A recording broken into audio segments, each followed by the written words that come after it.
Have you ever wondered why some people never break no matter how much pressure they face? Why, when everything falls apart, they remain calm, focused, even dignified? We tend to call it mental toughness. But what if that's just scratching the surface? What if there's something deeper, something ancient that modern life has forgotten? And what if the key to building an unshakable mind isn't in motivation, productivity hacks, or morning routines, but in something far more spiritual, far more brutal, and far more beautiful? In feudal Japan, there were warriors who didn't just train to fight. They trained to become something more than human. They practiced something called Shugyo, a word that's almost impossible to translate directly. It doesn't mean training in the ordinary sense. Shugyo means austere self-cultivation, a journey into the very edge of your being, where the ego dies and something divine takes its place. And here's the twist. They didn't do this to dominate others. They did it so that they could master themselves, so that in the face of fear, chaos, or death, they would not flinch. Now pause and think about that. How often do we flinch, not physically but spiritually? How often do we shrink from discomfort, avoid failure, or numb ourselves to pain? We live in an age of convenience where everything is optimized to be easier, faster, and more comfortable. But what if comfort is the very thing that's making us weak? What if anxiety, burnout, and the feeling of being lost aren't diseases, but symptoms of a life too detached from adversity? Shugyo was built on the opposite principle, that only through hardship can the soul be purified, that only by walking into the fire can you become fireproof. Japanese warriors didn't see training as something separate from life. It was life. Every sword stroke, every breath during meditation, every moment of stillness in nature was a mirror reflecting the self, and the goal wasn't perfection, it was presence. You had to face your limits, your ego, your fear of death. Shugyo was about stripping everything away until all that remained was the core, pure, unwavering, and connected to something greater than the self. And once you reached that place, nothing could touch you. Nothing could touch you. Not pain, not even death. Click subscribe to this channel to get more profound insights.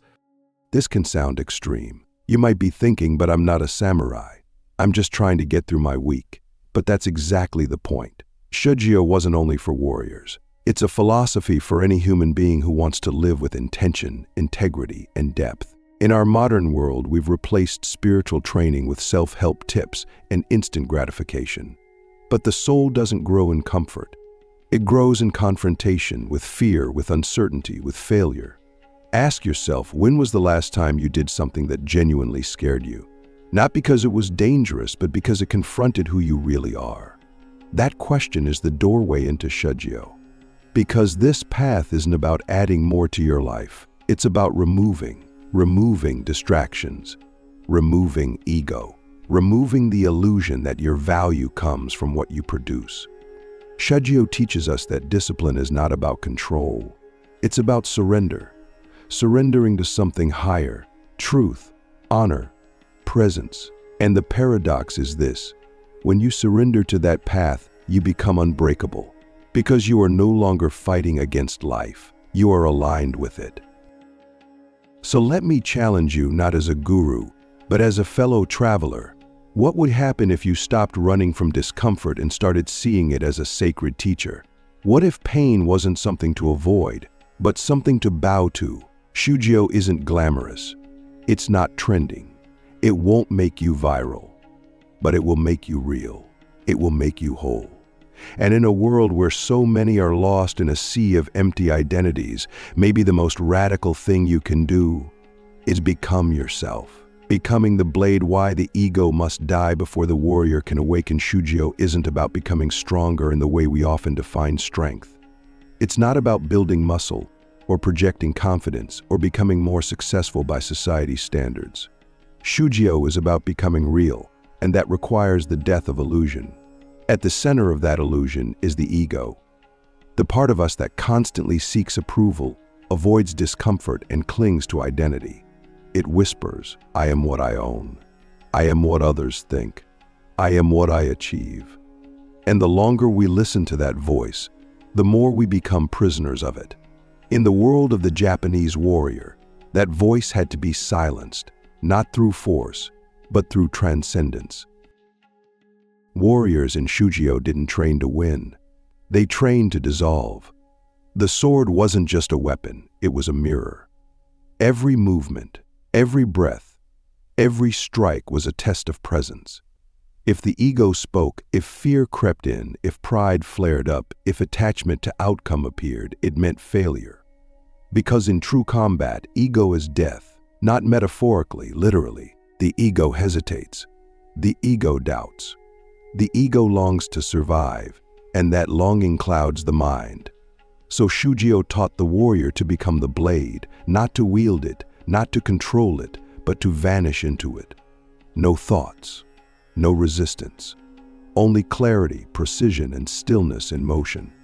Now think about your life. Think about how often the ego gets in the way. How often you hold back from saying what you truly feel because you're afraid of judgment. How often you chase goals that don't belong to you because comparison told you to. How often you shrink yourself to fit someone else's idea of who you should be. We all do it. But Shugyo teaches that the warrior's path is not about becoming more of something. It's about becoming less of what you're not. The death of the ego is not a loss, it's a liberation. And from that emptiness, a deeper identity emerges, one rooted in truth, not performance. The modern world doesn't reward ego death. It rewards branding. It rewards loudness, appearance, and certainty. But Shugyo is interested in none of that. It asks, can you sit in silence with yourself and not collapse? Can you lose everything you thought you were and still know who you are? That's the test. Not how much you can lift or how many tasks you complete in a day. The real test is whether you can face your own emptiness and not flinch. Because that's where the warrior is born, not in the triumph of the self, but in the transformation of the self. And this transformation is not a one-time event. It's a practice, a discipline, a way of being. You don't just kill the ego once and all it done. It returns again and again, disguised as ambition, doubt, pride, or fear. That's why Shugyo is lifelong. It's not about perfecting a technique. It's about constantly returning to presence, constantly choosing stillness over reaction, clarity over chaos, essence over image. And that's why it's so rare, because it's not flashy. It doesn't feed the ego. In fact, it burns it away. And what's left is something infinitely more powerful, peace in motion. So I ask you now, what part of you needs to die for the real you to emerge? What lies have you outgrown? What masks are you still wearing because you're afraid of being seen without them? These aren't easy questions, but they are necessary. Because until we confront the ego, we are just pretending to live. Shugyo isn't about pretending. It's about becoming, and not becoming more, but becoming nothing. And from that nothingness, the blade appears, sharp, still, unshakable. The warrior's silence, how stillness becomes power when the mind is finally empty. If you've ever stood in complete silence, no music, no phone, no scrolling, no distractions, you know it's not easy. Silence is not the absence of noise. It is the confrontation with everything we've been avoiding. It is in that moment, when stillness surrounds you, that the real war begins, not outside, but within. This is where Shugyo takes its final, most dangerous step. You've trained the body, you've stripped the ego. Now you must face the ultimate battlefield, the mind, not to control it, but to empty it. Because only when the mind is truly still can the warrior see clearly. And only then can they act from truth, not fear, not pride, not impulse, pure, unfiltered presence. This is the paradox of Shugyo. The warrior becomes most powerful when they are emptiest. Think about that. In our world, we chase more knowledge, more stimulation, more strategies. But the Japanese warrior sought less. Emptiness was their strength. Mushin or no mind was the ideal state. It didn't mean blankness or stupidity. It meant the absence of interference, the absence of thought that clouds action. Like water, The mind had to become fluid, formless, and clear. So when the sword was drawn, it wasn't the self attacking, it was life itself moving through the warrior. No delay, no hesitation, just pure expression. But how do we reach that state today? We live in a world that is addicted to noise, constant input, constant reaction. We check our phones more than we breathe. We fill every gap in our day with stimulation. And then we wonder why we feel anxious, scattered, unsure. Shugyo would call this a soul that's lost its center. The warrior knew that clarity doesn't come from adding more. It comes from subtracting everything that gets in the way. So they learned to sit, to breathe, to wait. And in that waiting, they found something we've almost forgotten: sovereignty over the self. Stillness is not easy. It's a kind of death, the death of distraction, the death of illusion. But on the other side is power, not the loud, aggressive kind, but the quiet, immovable kind. The kind that doesn't need to prove itself. The kind that listens before it speaks, that watches before it acts, that trusts itself not because it's certain, but because it is present. You can't fake this kind of power. You can only embody it. And the only way to embody it is to remove everything that isn't real. So here's a question. What do you fill your silence with? What's the first thing you reach for when you're alone with your thoughts? And what would happen if, just once, you didn't reach for anything at all? Shugyo teaches us that the impulse to escape discomfort is also the impulse that keeps us weak. Because every time we avoid stillness, we avoid the truth. And every time we avoid the truth, we abandon the warrior inside us, the one calling for discipline, for honesty, for peace. The greatest warriors weren't the fastest or strongest. They were the calmest, the most centered, the ones who had confronted death so many times that they no longer feared it. And because they no longer feared death, they no longer feared life.